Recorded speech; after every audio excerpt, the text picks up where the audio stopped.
Morning.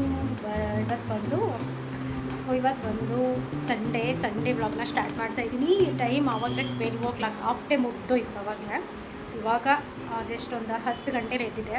10 ಗಂಟೆಲಿ ಎದ್ದು ಒಂದು ಲೋಟ ನೀರು ಕುಡಿದು ಮತ್ತು ಒಂದು ಲೋಟ ಕಾಫಿ ಮಾಡ್ಕೊಂಡು ಕುಡಿದು ನೆಕ್ಸ್ಟು ದೋಸೆ ಹಿಟ್ಟಿತ್ತು. ಹಾಗಾಗಿ ಇವತ್ತು ಟಿಫನ್ಗೆ ನಾನು ಒಬ್ಬಳೇ ಇದ್ದಿದ್ದು, ಹಾಗಾಗಿ ದೋಸೆನೆಲ್ಲ ಮಾಡ್ಕೊಂಡು ತಿಂದಿದ್ದಾಯಿತು. ಇವಾಗ ಮನೇಲಿ ಅಂತ ಅಮ್ಮ ಇಲ್ಲ, ಅಮ್ಮೆಲ್ಲ ಊರಿಗೆ ಹೋಗಿದ್ದಾರೆ. ಮತ್ತು ಹಾಗೆ ಹುಡುಗರು ಕೂಡ ಇಲ್ಲ, ಹುಡುಗರು ಕೂಡ ಊರಿಗೆ ಹೋಗಿ 1 ವೀಕೇ ಆಗೋಯಿತು.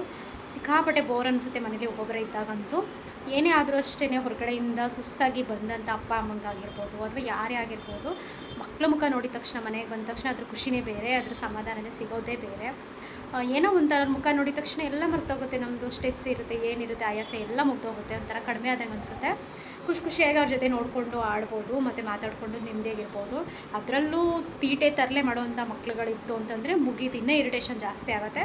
ಸೊ ನಮ್ಮ ಮನೇಲಿ ಒಬ್ಬರು ಹಂಗೇನೆ ಅಂತ ಹೇಳ್ಬೋದು. ಏಕೆಂದರೆ ರಿಷಿ ಯಾವ ರೀತಿ ಇರ್ತಾನೆ, ಡಿಟೋ ಆಪೋಸಿಟ್ ಮೋಕ್ಷಿ ಇರ್ತಾನೆ ಮನೆಯಲ್ಲಿ. ಸುಮ್ಮನೆ ತೀಟೆ ಮಾಡ್ತಿರ್ತಾನೆ ಮತ್ತು ತರಲೆ ಮಾಡ್ಕೋತಾರೆ, ಇಬ್ಬರನ್ನು ಹೊಡೆದಾಡ್ತಾರೆ ಬಡ್ದಾಡ್ತಾರೆ, ಈ ರೀತಿ ಮಾಡ್ತಿರ್ತಾರೆ. ಬಟ್ ನಾನು ಜಾಸ್ತಿ ಅವರಿಗೆ ಬೈಯೋದಾಗಲಿ ಹೊಡೆಯೋದಾಗಲಿ ಮಾಡೋಕ್ಕೆ ಹೋಗಲ್ಲ. ಸುಮ್ಮನೆ ಅದು ಚಿಕ್ಕ ಮಕ್ಕಳು ಇದ್ದಾಗ ಅದೆಲ್ಲ ಕಾಮನ್ ಇರುತ್ತೆ. ಯಾಕೆಂದರೆ ಆ ಥರ ಎಲ್ಲ ಆಡಿ ಬೆಳೆದು ಅವ್ರಿಗೆ ಅದು ಒಂದು ಏಜ್ ಅಂತ ಲಿಮಿಟ್ ಅಂತ ಇರುತ್ತೆ. ಸೊ ಅಲ್ಲಿಗೆ ಬಂದ ಮೇಲೆ ಆಟೋಮೆಟಿಕ್ಲಿ ಸರಿ ಹೋಗ್ತಾರೆ ಅನ್ನೋದೊಂದು ನನ್ನ ಒಂದು ನಂಬಿಕೆ. ಸುಮ್ಮನೆ ಹೊಡೆದು ಅವರಿಗೂ ನೋವು ಮಾಡಿ ನಾವು ಕೂಡ ನೋವು ಮಾಡ್ಕೊಳ್ಳೋದು ಇಷ್ಟ ಇಲ್ಲ. ಫಸ್ಟ್ ಆಫ್ ಆಲ್ ನನಗೆ ಅವ್ರಿಗೆ ಏನಾದರೂ ಹೊಡಿತು ಅಂತ ಅಂದ ತಕ್ಷಣ ನನಗೂ ಕೂಡ ಬೇಜಾರಾಗುತ್ತೆ, ಒಂಥರ ಹರ್ಟ್ ಆಗ್ತಿರುತ್ತೆ. ಹಾಗೆ ಹತ್ತು ಬಿಡ್ತೀನಿ ಕೂಡ ನಾನು. ತುಂಬಾ ಒಂಥರ ಸಮಾಧಾನ ಅಂತ ಅನಿಸಲ್ಲ ಅವ್ರಿಗೆ ಆ ಥರ ಹೊಡೆದಾಗ ಬೈದಾಗ ನನಗೆ. ಸೊ ಹಾಗಾಗಿ ತುಂಬಾ ಅವಾಯ್ಡ್ ಮಾಡ್ಕೊತೀನಿ ನನ್ನ ಕೋಪನ, ತುಂಬಾ ತಾಳ್ಮೆಯಿಂದ ಇರ್ತೀನಿ ಮನೆಯಲ್ಲಿ ನಾನು. ಸೊ ಮೇ ಬಿ ಇವಾಗ ಬಂದು ಸಂಡೇ ಅಲ್ವಾ, ಹಾಗಾಗಿ ಸ್ವಲ್ಪ ಏನು ಕೆಲಸ ಇಲ್ಲ ಇವತ್ತು ಅಂದ್ಬಿಟ್ಟು ಲೇಟಾಗಿದ್ದು ಟಿಫನ್ನ ಮುಗಿಸ್ಕೊಂಡೆ. ಸೊ ಇವಾಗ ಬಂದು ಗಾಯ್ಸ್ ಬಟ್ಟೆ ತೊಳಿಬೇಕು. ಹಾಗಾಗಿ ಸ್ವಲ್ಪ ಇವತ್ತೇ ಎಲ್ಲ ಮನೆಯೆಲ್ಲ ಕ್ಲೀನ್ ಮಾಡ್ಕೊಳ್ಳೋಣ, ಇನ್ನು ನಾಳೆ ಫ್ರೀ ಆಗಲ್ಲ ಅಂತ ಹೇಳ್ಬಿಟ್ಟು ಅಂದ್ಕೊಂಡಿದ್ದೀನಿ.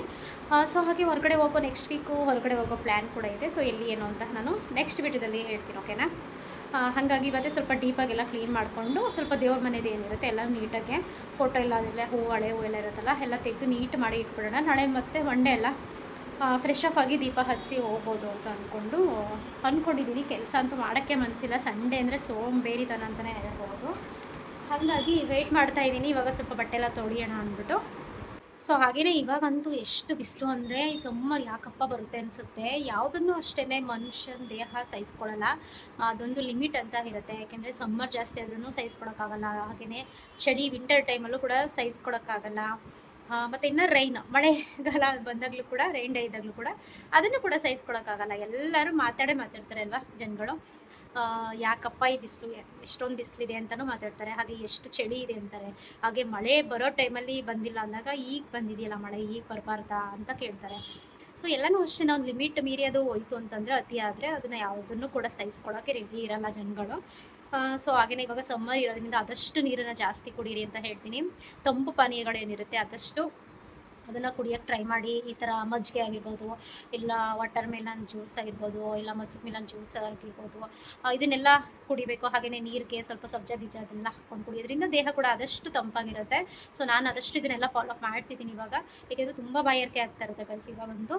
ಹಾಗಾಗಿ ಸ್ವಲ್ಪ ನೀರು ಮತ್ತು ನನಗೆ ವಾಟರ್ ಮೆಲನ್ ಹಾಗೆಯೇ ಕರ್ಬೂಜ ಜ್ಯೂಸ್ ಅಂದರೆ ಸಿಕ್ಕಾಪಟ್ಟೆ ಇಷ್ಟ. ಹಾಗಾಗಿ ಇದನ್ನೆಲ್ಲ ಸ್ವಲ್ಪ ಮಟ್ಟಿಗೆ ಕುಡಿತಾ ಇದ್ದೀನಿ. ಅಂದರೆ ನಮ್ಮದು ದೇಹ ಏನಿರುತ್ತೆ ಬಾಡಿ ತುಂಬಾ ಡ್ರೈ ಥರ ಇರಬಾರ್ದು. ತುಂಬ ಡ್ರೈ ಇರೋದು ಆ ಥರ ಆದಾಗ ನಮಗೆ ಜಾಸ್ತಿ ಹೆಡ್ಡೇಕ್ ಬರೋವಂಥದ್ದು, ಸುಸ್ತಾಗುವಂಥದ್ದು, ತಲೆ ತಿರುಗುವಂಥದ್ದು, ತಲೆ ಸುತ್ತುವಂಥದ್ದು, ಈ ಥರ ಎಲ್ಲ ಚಾನ್ಸಸ್ಗಳಿರುತ್ತೆ. ಮತ್ತು ನಮ್ಮ ಸ್ಕಿನ್ ಏನಿರುತ್ತೆ ಡ್ರೈ ಆಗೋವಂಥದ್ದು ಆ ಥರ ಎಲ್ಲ ಇರುತ್ತೆ. ನನ್ನ ಸ್ಕಿನ್ ಕೂಡ ಸ್ವಲ್ಪ ಏನಂತಾರೆ ಸ್ವಲ್ಪ ಡಲ್ ಅಂತ ಅನ್ನಿಸ್ತಾ ಇದೆ. ಹಾಗಾಗಿ ಇವತ್ತು ಫ್ರೀ ಇದೀನಲ್ಲ, ಯಾವುದಾದ್ರೂ ಒಂದು ಫೇಸ್ ಪ್ಯಾಕ್ ಅಪ್ಲೈ ಮಾಡೋಣ ಅಂದ್ಬಿಟ್ಟು ಅಂದ್ಕೊಂಡಿದ್ದೀನಿ. ಸೊ ನೋಡೋಣ, ಬೇಗ ಎಲ್ಲ ಕೆಲಸನ ಮುಗಿಸ್ಕೊಂಡು ಮತ್ತೆ ನಾನು ನಿಮಗೆ ಸಿಗ್ತೀನಿ, ಓಕೆನಾ. ಇನ್ನು ನಾನು ಬಂದು ಈ ರೀತಿ ಯಾವಾಗ್ಲೂ ಮೊಳಕೆ ಕಾಳುಗಳನ್ನೆಲ್ಲ ಸ್ಟಾಕ್ ಇಟ್ಕೊಂಡೇ ಇರ್ತೀನಿ. ಸೊ ನಿಮಗೆಲ್ಲ ಗೊತ್ತಿರುತ್ತೆ, ಯಾವಾಗಲೂ ಅಂದರೆ ಒಂದು ತಿಂಗಳಲ್ಲಿ ಒಂದು ಸತಿನಾದ್ರೂ ಆಗಲ್ಲ ಅನ್ನೋ ಟೈಮಲ್ಲಿ ಒಂದು ಸತಿನಾದ್ರೂ ಅಟ್ಲೀಸ್ಟ್ ಮೊಳಕೆ ಕಾಳುಗಳನ್ನೆಲ್ಲ ಕಟ್ಟಿ ಈ ರೀತಿ ಫ್ರಿಡ್ಜಲ್ಲಿ ಸ್ಟೋರ್ ಮಾಡಿ ಇಟ್ಕೊಂಡಿರ್ತೀನಿ. ಸೊ ನನಗೆ ಬೇಕು ಅಂದಾಗ ಮೊಳಕೆ ಕಾಳು ಸಲಾಡ್ ಆಗಿರ್ಬೋದು, ಅಥವಾ ಪಲ್ಯ ಆಗಿರ್ಬೋದು, ಅಥವಾ ಉಪ್ಸಾರು ಸಾಂಬಾರು ಆಗಿರ್ಬೋದು ಮಾಡ್ಕೊತಾ ಇರ್ತೀನಿ. ಇವಾಗ ಸಮ್ಮರ್ ಇರೋದ್ರಿಂದ ಈ ರೀತಿ ಪ್ರೋಟೀನ್ ಇರುವಂಥ ಕೆಲವೊಂದು ಆಹಾರಗಳನ್ನ ತಿನ್ನೋದು ತುಂಬಾ ಮುಖ್ಯ ಆಗಿರುತ್ತೆ ನಮ್ಮ ಬಾಡಿಗೆ. ಹಾಗಾಗಿ ಹೇಗಿದ್ರೂ ಇನ್ನೇನು ಈವ್ನಿಂಗ್ ಆಗ್ತಿದೆಯಲ್ಲ, ಹಾಗಾಗಿ ಒಂದು ಮೊಳಕೆ ಕಾಳನ್ನ ಬಳಸ್ಕೊಂಡು ಒಂದು ಸಲಾಡ್ ಮಾಡೋಣ ಅಂತ ಹೇಳಿಬಿಟ್ಟು, ಸೊ ನನಗೆ ಎಷ್ಟು ಬೇಕಷ್ಟು ಮೊಳಕೆ ಕಾಳನ್ನ ಎತ್ತಿ ತೊಳೆದು ಇಟ್ಕೊಳ್ತಾ ಇದ್ದೀನಿ. ಹಾಗೆಯೇ ಅದಕ್ಕೆ ಏನೇನು ಬೇಕು, ಸ್ವಲ್ಪ ಈರುಳ್ಳಿ, ಟೊಮೊಟೊ ಮತ್ತು ಸೌತೆಕಾಯಿ, ಇಷ್ಟೇ, ಇನ್ನೇನು ಎಕ್ಸ್ಟ್ರಾ ಏನೋ ಹಾಕೋದಿಲ್ಲ ನಾನು. ಸುಮ್ಮನೆ ಅದು ಇದು ಎಲ್ಲ ಹಾಕಿ ಕಸಪಿಸಿ ಮಾಡಿ ತಿನ್ನೋದ್ರ ಬದಲು ಸಿಂಪಲ್ಲಾಗಿ ನ್ಯಾಚುರಲ್ ಆಗಿರೋ ಫುಡ್ಡನ್ನೇ ತಿನ್ನೋದು ನನಗೆ ತುಂಬ ಇಷ್ಟ ಆಗುತ್ತೆ. ಸೊ ಹಾಗೆಯೇ ಮನೇಲಿ ಸೌತೆಕಾಯಿ ಕೂಡ ಇತ್ತು. ಸೊ ಏನೂ ಇಲ್ಲ ಅಂತ ಅಂದಾಗಲೂ ಕೂಡ ನಾನು ಬರೀ ಜಸ್ಟ್ ಮೊಳಕೆ ಕಾಳು, ಈರುಳ್ಳಿ, ಟೊಮೊಟೊ ಹಾಕಿ ಯಾವುದಾದ್ರೂ ಒಂದು ಜೀರಾ ಪೌಡ್ರ್ ಅಥವಾ ಪೆಪ್ಪರ್ ಪೌಡರು, ಸಾಲ್ಟನ್ನು ಹಾಕ್ಬಿಟ್ಟು ಮಿಕ್ಸ್ ಮಾಡಿ ತಿಂತಿರ್ತೀನಿ. ಹಾಗೆಯೇ ಇನ್ನು ಅತಿಯಾಗಿ ಏನು ಮಸಾಲೆ ಸ್ಪೈಸಸ್ಗಳನ್ನೂ ಕೂಡ ಬಳಸ್ಲಿಕ್ಕೆ ಹೋಗಲ್ಲ. ಜಾಸ್ತಿ ಉಪ್ಪು ತಿನ್ನೋದಾಗಿರ್ಬೋದು ಅಥವಾ ಜಾಸ್ತಿ ಖಾರನ ಹಾಕ್ಕೊಂಡು ತಿನ್ನೋದಾಗಿರ್ಬೋದು, ಈ ರೀತಿ ತುಂಬಾ ಕಡಿಮೆ. ನನಗೆ ಮೀಡಿಯಮ್ ಇದ್ರೇ ಚೆಂದ. ಬಟ್ ಖಾರ ಜಾಸ್ತಿ ಆದ್ರೂ ತಿನ್ನೋಕ್ಕಾಗಲ್ಲ, ಹಾಗೆಯೇ ಉಪ್ಪು ಜಾಸ್ತಿ ಆದ್ರೂ ತಿನ್ನೋಕ್ಕಾಗಲ್ಲ ನನ್ನ ಕೈಲಿ. ಲೈಟಾಗಿದ್ದರೆ ತಿಂತೀನಿ, ಬೇಕಿದ್ದರೆ ಸಪ್ಪೆ ಇದ್ರೂ ನಾನು ತಿಂತೀನಿ. ಮತ್ತು ನಾನು ಉಪ್ಪನ್ನೆಲ್ಲ ಮಿಕ್ಸ್ ಮಾಡಿಕೊಂಡು ನಾನು ತಿನ್ನಲ್ಲ, ನಂಗೆ ಇಷ್ಟ ಆಗಲ್ಲ ಆ ರೀತಿ ಗೈಸ್. ಸೊ ಇನ್ನು ಮೊಳಕೆ ಕಾಳನ್ನೆಲ್ಲ ತೊಳೆದು ನೀರೆಲ್ಲ ಸ್ವಲ್ಪ ಸೋದಿಸ್ಕೊಂಡು ಇಟ್ಕೊಂಡಿದ್ದೆ. ಇನ್ನು ಹಾಗೆಯೇ ಒಂದು ಬೌಲ್ಗೆ ಏನೇನು ಕಟ್ ಮಾಡಿ ಇಟ್ಕೊಂಡಿದ್ನೋ ಟೊಮೊಟೊ, ಈರುಳ್ಳಿ, ಸೌತೆಕಾಯಿ ಇಷ್ಟೇ ಹಾಕಿದ್ದು. ನೆಕ್ಸ್ಟು ಸ್ವಲ್ಪ ರುಚಿಗೆ ತಕ್ಕಷ್ಟು ಉಪ್ಪನ್ನು ಹಾಕ್ಕೊಂಡೆ, ಮತ್ತು ಒಂದು ಅರ್ಧ ಸ್ಪೂನ್ ಆಗುವಷ್ಟು ಜೀರಾ ಪೌಡ್ರನ್ನ ಹಾಕ್ಕೊತಾ ಇದ್ದೀನಿ. ಹಾಗೆ ಒಂದು ಅರ್ಧ ಸ್ಪೂನು ಚಿಲ್ಲಿ ಪೌಡರ್, ಸ್ವಲ್ಪ ಖಾರ ಇರಲಿ, ಸ್ವಲ್ಪ ಮಟ್ಟಿಗೆ ಖಾರ ಇರಲಿ ಅಂತ ಹಾಕ್ಕೊಂಡು ಮಿಕ್ಸ್ ಮಾಡಿ ಒಂದು 5 ನಿಮಿಷ ನೆಂದಂಗೆ ಆಗಬೇಕು. ಅದಕ್ಕೆ ಮಸಾಲೆ ಅದೇನು ಹಾಕಿರ್ತೀವಿ ಅದೆಲ್ಲ ಸೆಟ್ ಆಗಬೇಕು ಅದಕ್ಕೆ. ಸೊ ಅದಾದಮೇಲೆ ನಾವು ಇದನ್ನು ಬೆಳಗ್ಗೆ ಮಾರ್ನಿಂಗ್ ಬ್ರೇಕ್ಫಾಸ್ಟಾಗಿ ತಿನ್ಬೋದು, ಇಲ್ಲ ಈವ್ನಿಂಗ್ ಸ್ನ್ಯಾಕ್ಸ್ ಟೈಮಲ್ಲಿ ತಿನ್ಬೋದು, ತುಂಬ ಚೆನ್ನಾಗಿರುತ್ತೆ. ಬಟ್ ನಾನು ಈ ರೀತಿ ಸಲಾಡೆಲ್ಲ ಮಾಡ್ತಿರ್ತೀನಲ್ಲ, ಹಾಗಾಗಿ ಸಿಂಪಲಾಗೇ ಮಾಡ್ಕೊತೀನಿ ಯಾವಾಗಲೂ ಕೂಡ. ಇನ್ನು ಮನೇಲಿ ಮಕ್ಕಳಿಲ್ಲದೆ ಇರೋದ್ರಿಂದ ಸ್ವಲ್ಪ ಅಡುಗೆ ಮಾಡೋದೇ ಕಷ್ಟ ಆಗ್ಬಿಟ್ಟಿದೆ ನನಗಂತೂ. ಸೊ ಏನಕ್ಕಂದರೆ ಇಬ್ಬರೇ ಇರೋದ್ರಿಂದ ಒನ್ ಟೈಮ್ ಮಾಡಿದ್ರೆ 2 ಟೈಮ್ ಆಗಿಬಿಡುತ್ತೆ, ಹಿಂಗಾಗತ್ತೆ. ಇನ್ನು ಹುಡುಗರು ಇದ್ದರೆ ಅದು ಇದು ಕೇಳ್ತಿರ್ತಿದ್ರು. ಸೊ ನನಗೂ ಏನಾದರೂ ಮಾಡಬೇಕು ವೆರೈಟಿ ಸ್ವಲ್ಪ ಎಲ್ಲನೂ ಅಂತ ಅನ್ನಿಸ್ತಿತ್ತು. ಬಟ್ ಇವಾಗ ಹೆಂಗೆ ಅಂತಂದರೆ ನನಗೆ ಸ್ವಲ್ಪ ಬ್ಯುಸಿ ಇರೋದ್ರಿಂದ ಸ್ವಲ್ಪ ಅಡುಗೆಗಳನ್ನೂ ಕೂಡ ಸ್ವಲ್ಪ ಕಡಿಮೆ ಮಾಡಿಬಿಟ್ಟಿದ್ದೀನಿ ಮಾಡ್ಕೊಳ್ಳೋದನ್ನ. ಹಾಗೆಯೇ ಇನ್ನು ಸಂಡೇ ಅಂತ ಹೇಳಿದ್ರೆ ಮಲಗಿದ್ದೆದ್ದು ಅದು ಇದು ತಿಂದು ಇದ್ದೇಳಷ್ಟರಲ್ಲೇ ಹಾಫ್ ಡೇ ಮುಗಿದೋಗಿತ್ತು. ಇನ್ನು ಲೈಟಾಗಿ ಸ್ವಲ್ಪ ಮನೆಯೆಲ್ಲ ಕ್ಲೀನ್ ಮಾಡ್ಕೊಳ್ಳೋಣ ಅಂತ ಹೇಳ್ಬಿಟ್ಟು ಮಾಡ್ತಾಯಿದ್ದೆ. ಸೊ ಇವ್ರದ್ದು ಏನಿರುತ್ತೆ, ಸ್ಕೂಲೆಲ್ಲ ಮುಗ್ದಿತ್ತಲ್ವ, ಸೊ ಅವ್ರ ಬುಕ್ಸ್ಗಳೆಲ್ಲ ತೆಗೆದು ಒಂದು TV ಟೇಬಲ್ ಹತ್ರ ಇಟ್ಕೊಂಡಿದ್ರೆ ಈ ರೀತಿ ಜೋಡಿಸ್ಕೊಂಡು. ಅದು ನೋಡೋದಕ್ಕೆ ಒಂಥರ ಕಾಣಿಸ್ತಾ ಇತ್ತು. ಎಷ್ಟು ಬುಕ್ಗಳಿದೆ ಅಂದರೆ ಇದರಲ್ಲಿ ಮುಕ್ಕಾಲು ಚೀಲದಷ್ಟು ಬುಕ್ಸ್ಗಳೇ ಇದೆ ಅವ್ರದ್ದು, ರಿಷು ಮೋಕ್ಷಿತ್ ಇಬ್ಬರದ್ದು ಸೇರಿ. ಅದು 1 ಇಯರ್ ಮಾತ್ರ ಬುಕ್ಸ್ಗಳು. ಸೊ ಓದ್ಸಲಿ ಅಂದರೆ ಲಾಸ್ಟ್ ಇಯರು ಕೂಡ ಇದೇ ರೀತಿ ಒಂದು ದೊಡ್ಡದಂಥ ಒಂದು ಚೀಲನ ತೊಗೊಂಡು ಇಬ್ಬರು ಬುಕ್ಸ್ನು 1 ವರ್ಷದ್ದು ಕಟ್ಟಿ ಇಟ್ಟಿದ್ದೆ. ಸೊ ಇವಾಗಲೂ ಕೂಡ ಅದೇ ರೀತಿ ಆಗ್ತಾಯಿದೆ. ಸೊ ಇನ್ನು ಇದರಲ್ಲೆಲ್ಲ ಸ್ವಲ್ಪ ಮಿಕ್ಕಿರುವಂಥ ಹಾಳೆಗಳೆಲ್ಲ ಇದೆ, ಬಟ್ ಅದನ್ನು ರಫ್ ಬುಕ್ಕಾಗಿ ಯೂಸ್ ಮಾಡ್ಕೊತಾರೆ. ಸದ್ಯಕ್ಕೆ ಇದರಲ್ಲಿ ಹಾಕಿ ಎತ್ತಿಟ್ಬಿಡೋಣ ಒಂದು ಸೈಡು, ಇಲ್ಲಾಂದರೆ ಚೆಲ್ಲಾಪಿಲ್ಲಿ ಆಗ್ತಾ ಇರತ್ತೆ ಅಂತ ಹೇಳ್ಬಿಟ್ಟು ಇದೇ ಕೆಲಸನ ಮಾಡ್ತಾಯಿದ್ದೀನಿ. ಯಾಕೆಂದರೆ TV ಎಲ್ಲ ಸ್ವಲ್ಪ ಟೇಬಲೆಲ್ಲ ಒರೆಸ್ಕೊಳ್ಳೋದು ಅದು ಇದು ಮಾಡ್ತಿರ್ಬೇಕಾದ್ರೆ ಅದು ಬುಕ್ಸ್ಗಳೆಲ್ಲ ನೋಡಿದಾಗ ಬೇಜಾರಾಗ್ತಾ ಇರುತ್ತೆ. ಹಾಗಾಗಿ ನೀಟಾಗಿ ಒಂದು ಸೈಡ್ ಎತ್ತಿಕೊಂಡ್ರೆ ನನಗೂ ಕೂಡ ಅದು ಸಮಾಧಾನ ಅಂತ ಅನಿಸುತ್ತೆ ಅಂತ ಹೇಳಿ ಸೊ ಮನೆಯೆಲ್ಲ ಕ್ಲೀನ್ ಮಾಡ್ಕೊತಾ ಇದ್ದೀನಿ. ಹಾಗೆಯೇ ಇನ್ನು ಮನೆಯಲ್ಲಿ ಹುಡುಗರು ಇದ್ದಿದ್ರೆ ಸ್ವಲ್ಪ ನನಗೆ ಈ ಥರ ಕೆಲಸಗಳಲ್ಲೆಲ್ಲ ಹೆಲ್ಪ್ ಮಾಡ್ತಿದ್ರು. ರಿಷು ಮಾಡಿಲ್ಲ ಅಂದ್ರೂ ಪರವಾಗಿಲ್ಲ, ಮೋಕ್ಷಿ ಅಂತೂ ಪಕ್ಕ ಮಾಡ್ತಾನೆ ಈ ರೀತಿ ಕೆಲಸಗಳನ್ನ ನನಗಂತೂ. ಸೊ ಅದೊಂಥರ ಒಬ್ಬರೇ ಇದ್ದಾಗ ತುಂಬಾ ನೆನಪಾಗ್ತಿದ್ರು ನನಗೆ ಮನೇಲಿ. ಏನಕ್ಕಂದರೆ ಈ ಥರ ಎಲ್ಲ ಟೈಮಲ್ಲೂ ಮಾತಾಡಿಕೊಂಡು ಖುಷಿಯಾಗಿರ್ತಾರೆ. ಸೊ ಈ ಥರ ಕೆಲಸಗಳು ಮಾಡುವಾಗ ನಾನು ಮಾಡ್ತೀನಿ ಅಂತ ಮುಂದೆ ಬರ್ತಿರ್ತಾರಲ್ಲ. ಸೊ ಹಂಗಾಗಿ ಇವತ್ತು ಏನೋ ಒಂಥರ ಬೇಜಾರಾಗ್ತಾಯಿತ್ತು. ನಾನು ಕೂಡ ಇವತ್ತು ಮನೇಲೇ ಇದ್ನಲ್ಲ, ಸೊ ಏನು ಮಾಡೋಕ್ಕಾಗಲ್ಲ ಅಂತ ಹೇಳಿ ಫೈನಲಿ ಈ ಕೆಲಸನ ಮುಗಿಸ್ಕೊಂಡೆ. ನೋಡಿ ಎಷ್ಟು ಬುಕ್ಸ್ ಆಗಿದೆ ಆಲ್ರೆಡಿ ಅಂತ. Hi guys. ಸೊ ಗೈಸ್, ಆವಾಗಲೇ ಟೈಮು 5 o'clock ಆಗಿದೆ. ಇವಾಗ ಎಲ್ಲ ಕೆಲಸನ ಮುಗಿಸ್ಕೊಂಡು ಫ್ರೀ ಮಾಡಿಕೊಂಡು ಸೊ ಫ್ರೆಶ್ ಅಪ್ ಆಗಿ ಬಂದಿದ್ದಾಯಿತು. ಸೊ ಫ್ರೆಶ್ ಅಪ್ ಅಂದರೆ ತಲೆ ಸ್ನಾನ ಏನು ಮಾಡಿಲ್ಲ ಇವತ್ತು, ನಾಳೆ ಮಾಡೋಣ, ಪೂಜೆ ಮಾಡಬೇಕಲ್ಲ, ಹಾಗಾಗಿ ನಾಳೆ ಮಾಡೋಣ ಅಂತ ಅಂದ್ಕೊಂಡು ತಲೆ ಸ್ನಾನ ಮಾಡಿಲ್ಲ ಇವತ್ತು.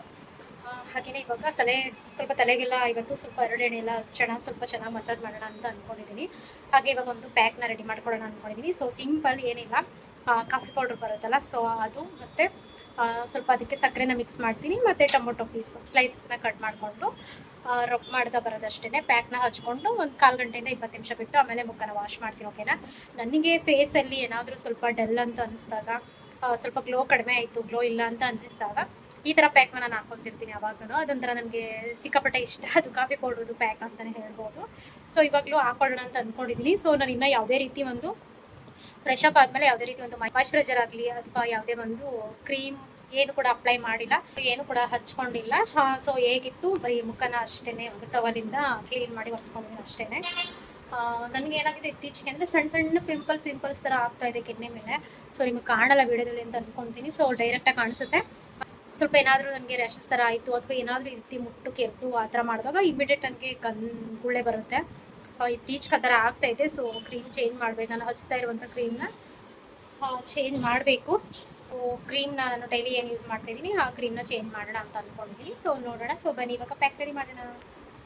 ಇನ್ನು ನೆಕ್ಸ್ಟ್ ಬಂದು ಒಂದು ಸಿಂಪಲ್ಲಾಗೆ ಫೇಸ್ ಪ್ಯಾಕ್ ಹಾಕ್ಕೊಳ್ಳೋಣ ಅಂತ ಹೇಳ್ಬಿಟ್ಟು ತೊಗೊತಾ ಇದ್ದೀನಿ. ಇದಕ್ಕೆ ಏನಿಲ್ಲ, ಜಸ್ಟ್ ಒಂದು ಕಾಫಿ ಪೌಡರ್, ನಾನು ಯಾವುದನ್ನು ರೆಗ್ಯುಲರಾಗಿ ಡೈಲಿ ಬಳಸ್ತೀನೋ ಸನ್ರೈಸ್ ತೊಗೊಂಡಿದ್ದೀನಿ. ಸನ್ರೈಸ್ ಅಥವಾ ಬ್ರೂ ಯಾವುದಾದ್ರೂ ತೊಗೋಬೋದು. ಒಟ್ನಲ್ಲಿ ಫಿಲ್ಟರ್ ಕಾಫಿ ಪೌಡರ್ ತೊಗೊಂಡ್ರೆ ಮುಗೀತು. ಸ್ವಲ್ಪ ಮುಖದಲ್ಲಿರುವಂಥ ಏನಿರುತ್ತೆ ಕಲೆಗಳೇನಿರುತ್ತೆ ಮತ್ತು ಒಂದು ಗ್ಲೋ ಬರೋದಕ್ಕೆ ತುಂಬಾ ಹೆಲ್ಪ್ ಆಗುತ್ತೆ ಕಾಫಿ ಪೌಡರ್ ಬಂದು. ಸೊ ಇದಕ್ಕೆ ಒಂದು ಕಾಫಿ ಪೌಡ್ರ್ ಹಾಕ್ಕೊಂಡ್ರೆ ಸಾಕಾಗತ್ತೆ. ಸೊ ಹಾಗೆಯೇ ನಾನು ಕಾಫಿ ಪೌಡ್ರ್ ಹಿಂದೆಯೇ ಒಂದು on and on nutri life ಅಂತ ಇಟ್ಕೊಂಡಿದ್ದೀನಿ. ಸೊ ಇದನ್ನು ಮೇ ಬಿ ನಾನು ಮುಂಚೆ ಒಂದು ಸ್ವಲ್ಪ ತೋರಿಸಿರ್ತೀನಿ ಅಂತ ಅಂದ್ಕೊತೀನಿ. ಕೆಲವೊಂದು ನಾನು MI ಲೈಫ್ ಸ್ಟೈಲಲ್ಲಿ ಪರ್ಚೇಸ್ ಮಾಡಿರುವಂಥ ಪ್ರಾಡಕ್ಟ್ಗಳು. ಸೊ ಇದನ್ನು ಹಾಲ್ಗೆ ಹಾಕ್ಕೊಂಡು ಬೆಳಿಗ್ಗೆ ಸಂಜೆ ಕುಡಿತಾ ಇರ್ತೀನಿ. ಸೊ ಹಾಗಾಗಿ ಅದನ್ನಲ್ಲೇ ಇಟ್ಟಿದ್ದೀನಿ ಕಾಣಲಿ ಅಂತ. ಸೊ ಇನ್ನು ಇದಕ್ಕೆ ಒಂದು ಅರ್ಧ ಇಲ್ಲ 1 ಸ್ಪೂನ್ ಆಗೋಷ್ಟು ಸಕ್ಕರೆ ಹಾಕ್ಕೊಂಡಿದ್ದೀನಿ. ನೆಕ್ಸ್ಟು ಸ್ವಲ್ಪ ಹಸಿ ಹಾಲನ್ನು ಹಾಕ್ಕೊಂಡಿದ್ದೀನಿ. ಹಸಿ ಹಾಲು ತುಂಬಾ ನಮ್ಮ ಮುಖದಲ್ಲಿ ಗ್ಲೋ ಬರೋದಕ್ಕೆ ತುಂಬ ಹೆಲ್ಪ್ ಆಗುತ್ತೆ. ಹಾಗೆಯೇ ಇಷ್ಟೇ, ಇನ್ನೇನು ಎಕ್ಸ್ಟ್ರಾ ಅಂತ ಏನಿಲ್ಲ. ಬೇಕು ಅಂದರೆ ಇದಕ್ಕೆ ಸ್ವಲ್ಪ ಕಡಲೆ ಹಿಟ್ಟು ಅಥವಾ ಅಕ್ಕಿ ಹಿಟ್ಟನ್ನು ಮಿಕ್ಸ್ ಮಾಡ್ಬೋದು. ಸದ್ಯಕ್ಕೆ ನನಗಿಷ್ಟೇ ಸಾಕು ಅಂತ ಅನ್ನಿಸ್ತು, ಹಾಗಾಗಿ ಹಾಕ್ಕೊಂಡಿದ್ದೀನಿ ಅಷ್ಟೇ. ಸೊ ಹಾಲಿನ ಬದಲು ಸ್ವಲ್ಪ ಮೊಸರು ಬೇಕಾದ್ರೂ ಮಿಕ್ಸ್ ಮಾಡ್ಕೊಬೋದು, ಓಕೆನಾ. ಸೊ ಇವಾಗ ಇದಕ್ಕೆ ಒಂದು ಸ್ಲೈಸಸ್ ಅಷ್ಟು ಟೊಮೊಟೊನ ಕಟ್ ಮಾಡ್ಕೊತಾ ಇದ್ದೀನಿ. ಇನ್ನೇನಿಲ್ಲ, ಇಷ್ಟನ್ನು ಮಿಕ್ಸ್ ಮಾಡಿಬಿಟ್ಟು ನೆಕ್ಸ್ಟು ಸ್ವಲ್ಪ ಮುಖನೆಲ್ಲ ತೊಳ್ಕೊಂಡು ವಾಶ್ ಮಾಡಿಕೊಂಡು ಇರುತ್ತೆ. ಒಂದು ಟೊಮೊಟೊ ಸ್ಲೈಸಸ್ನ ಕಟ್ ಮಾಡಿಕೊಂಡು ಮುಖಕ್ಕೆಲ್ಲ ಅದೇನು ಹಾಕ್ಕೊಂಡಿರ್ತೀವಿ ಪ್ಯಾಕು ಅದನ್ನೆಲ್ಲ ಹಾಕಿದ್ಮೇಲೆ ಸ್ವಲ್ಪ ಟೊಮೊಟೊಯಿಂದ ರಬ್ ಮಾಡ್ತಾ ಬಂದರೆ ಆಲ್ಮೋಸ್ಟ್ ಒಂದು ಗ್ಲೋ ಅಂತೂ ಖಂಡಿತ ಸಿಗುತ್ತೆ. ಒಂದು ಹಾಫ್ ಆನ್ ಅವರ್ ಬಿಟ್ಟರೆ ಸಾಕಾಗುತ್ತೆ ಅಂತ, ಓಕೆನಾ. 1/4 ಗಂಟೆಯಿಂದ ಹಾಫ್ ಆನ್ ಅವರ್ ಬಿಟ್ಟರೆ ಒಂದು ಚೆನ್ನಾಗಿ ಸೆಟ್ ಆಗಿರುತ್ತೆ. ಹಾಗೆಯೇ ಮುಖನ ಮತ್ತೆ ಒಂದು ತಣ್ಣೀರಲ್ಲಿ ಹಾಟ್ ವಾಟರ್ನ ಬಳಸೋಂಗಿಲ್ಲ, ತಣ್ಣೀರಲ್ಲೇ ವಾಶ್ ಮಾಡಿ ನೆಕ್ಸ್ಟ್ ಏನಾಗುತ್ತೆ, ನಾವು ಯಾವುದೇ ರೀತಿ ಒಂದು ಕ್ರೀಮನ್ನು ಅಪ್ಲೈ ಮಾಡೋಂಗಿಲ್ಲ ವಾಶ್ ಮಾಡಿ ಆದಮೇಲೆ. ಸೊ ಅದನ್ನು ಜಸ್ಟ್ ಒಂದು ಕಾಟನ್ ಬಟ್ಟೆಯಿಂದ ಒರೆಸಿ ಬಿಟ್ಟರೂ ನಡೆಯುತ್ತೆ, ಇಲ್ಲ ಯಾವುದಾದ್ರೂ ಒಂದು ಮಾಯ್ಶ್ಚರೈಸರ್ ಹಾಕಿ ಬಿಟ್ಟರೂ ನಡೆಯುತ್ತೆ. ಸೊ ನಾನು ಹಂಗೆ ಈ ಥರ ಫೇಸ್ ಪ್ಯಾಕ್ನ ಹಾಕಿದ ತಕ್ಷಣ ಯಾವುದೇ ರೀತಿ ಒಂದು ಕ್ರೀಮನ್ನು ಕೂಡ ನಾನು ಅಪ್ಲೈ ಮಾಡಲಿಕ್ಕೆ ಹೋಗಲ್ಲ, ಓಕೆನಾ. ಹಾಲಿಲ್ಲ ಅಂದರೆ ಮೊಸರು ಹಾಕೋಬೋದು, ಬೇಕಂದ್ರೆ ಇದ್ರ ಜೊತೆ ಕಡಲೆ ಹಿಟ್ಟನ್ನು ಕೂಡ ಮಿಕ್ಸ್ ಮಾಡಿ ಹಾಕೋಬೋದು. ಸದ್ಯಕ್ಕೆ ನಾನು ಇಷ್ಟೇ ಆಗ್ತಾ ಇರೋದು. ಸೊ ಒಂದು ಹಾಗೆಯೇ ಟೊಮೊಟೊ ಸ್ಲೈಸಸ್ನ ಕಟ್ ಮಾಡ್ಕೊಂಡಿದ್ದೀನಿ. ಈ ಥರ ಕುತ್ಕೊಂಡು ಹಚ್ಕೋತಾ ಇದ್ದೀನಿ ಇಲ್ಲಿ ಸ್ವಲ್ಪ ಚೆನ್ನಾಗಿದೆ ಅಂತ. ಆಗಲೇ ಆಲ್ರೆಡಿ ಕತ್ಲೆ ಆಗ್ತಿದೆಯಲ್ಲ, ಹಾಗಾಗಿ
ಸ್ವಲ್ಪ ಗಟ್ಟಿ ಆಗ್ತಾ ಇದೆ, ಓಕೆನಾ. ಕಾಫಿ ಪೌಡರ್ ಅದೆಲ್ಲ ಸೆಟ್ ಆಗಬೇಕು. ನಾವು 1/4 ಗಂಟೆ 20 ಮಿನಿಟ್ ಬಿಟ್ಟು ಮುಖ ವಾಶ್ ಮಾಡಿದ್ರೆ ಒಂದು ತಕ್ಕ ಮಟ್ಟಿಗೆ ಅದು ಗ್ಲೋ ಅಂತೂ ಬರುತ್ತೆ ಖಂಡಿತ. ಸೊ ಈ ಥರ ಬೇಗ ಈಸಿ ಅಂತ ಹೇಳ್ಬೋದು, ಬೇರೆ ಅದೆಲ್ಲ ಹಾಕೋದಕ್ಕಿಂತ ಬೆಸ್ಟ್ ಅಂತಲೇ ಹೇಳ್ಬೋದು ನನ್ನ ಪ್ರಕಾರ. ಸೊ ಓಕೆ ಗೈಸ್, ಇವತ್ತು ಪ್ಯಾಕ್ ಎಲ್ಲ ಹಾಕ್ಕೊಂಡಿದ್ದಾಯ್ತು. ನಮ್ಮ ಏನಿದ್ರು ಒಂದು ಹಾಫ್ ಆನ್ ಅವರ್ ಬಿಟ್ಟು ಮುಖನ ವಾಶ್ ಮಾಡಿಕೊಂಡ್ರೆ ಆಗುತ್ತೆ. ಸೊ ಹಾಗೆಯೇ ಇದೇ ಖುಷಿಲಿ ವೀಡಿಯೋನು ಕೂಡ ಎಂಡ್ ಮಾಡ್ತಾ ಇದ್ದೀನಿ. ಇವತ್ತಿನ ನನ್ನ ಸಂಡೇ ರೊಟೀನ್ ಹೇಗಿತ್ತು ಅಂತ ಕಮೆಂಟ್ ಮಾಡಿ. ಹಾಗೆ ಹೊಸದಾಗಿ ಯಾರೆಲ್ಲ ಚಾನಲ್ನ ನೋಡ್ತಿದ್ರು ಪ್ಲೀಸ್ ಹೋಗಿ ಬೇಗ ಸಬ್ಸ್ಕ್ರೈಬ್ ಮಾಡ್ಕೊಳ್ಳಿ, ಹೀಗೆ ಕೂಡ ಸಪೋರ್ಟ್ ಮಾಡ್ತೀರಿ ಅಂತ ಹೇಳ್ತಾ, ಸೊ ಮುಂದೆ ಹೊಸದೊಂದು ವೀಡಿಯೋ ತುಂಬ ಇಂಟ್ರೆಸ್ಟಿಂಗ್ ಆಗಿರೋ ವೀಡಿಯೋದ ಜೊತೆ ನಾನು ಬರ್ತೀನಿ. ಅಲ್ಲಿವರೆಗೂ ಕಾಯ್ತಾ ಇರಿ. Thank you for watching. Bye.